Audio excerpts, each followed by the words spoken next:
Hello, আসসালামু আলাইকুম। কেমন আছেন সবাই? আজকে আমি ভাবলাম যে লাল শাক বানাই। অনেকদিন কোনো শাক খাওয়া হচ্ছে না। তো লাল শাক বানানোর জন্য আমার তো প্রথমে কড়াই দিয়ে দিলাম, তেল দিয়ে দিলাম। ও আরেকটা কথা বলে নিই, আমার যে লাল শাকটা ওটা ডিপ ফ্রিজে ছিল। কারণ হচ্ছে এখানে নর্মালি লাল শাক এত পাওয়া যায় না। তো আমার হাজব্যান্ড একটা বাঙালি শপ থেকে লাল শাক পাইছে, তো অনেকগুলো নিয়ে আসছে। তো আমরা মেনলি 2 জন মানুষ, তো এত শাক একদিনে খাওয়া বা কয়েকদিনে খাওয়া সম্ভব না। তো তাই আমি কেটে হাফ ডিপ ফ্রিজে রেখে দিয়েছিলাম। তো সেই শাকটাই আমি এখন বানাবো।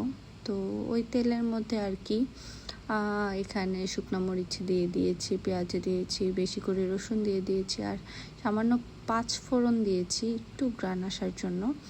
তো এই তো সবগুলো একটু ভাজা ভাজা করে আমি যে ডিপ ফ্রিজে রাখা যে শাকগুলো আপনি দেখতে পাচ্ছেন কেমন ধোঁয়া বের হচ্ছে, কারণ আমি ডিপ ফ্রিজ থেকে বের করে তারপর শাকটা এখানে দিয়ে দিয়েছি।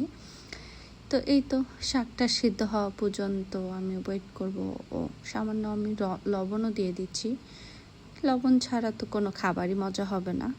আর এখানে কাঁচামরিচ দিয়ে দিয়েছি একটু ঝাল ঝাল করার জন্য।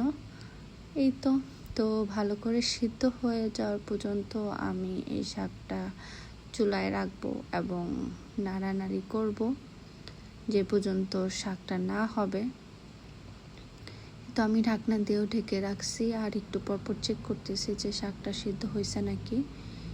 তো শাকটা এখনও সিদ্ধ হয়নি, তো আমি ভালো করে সিদ্ধ করে শাকটা রান্না করে ফেলবো। তো আমার অনেক কাছাকাছি হয়ে গেছে শাকটা বানানো।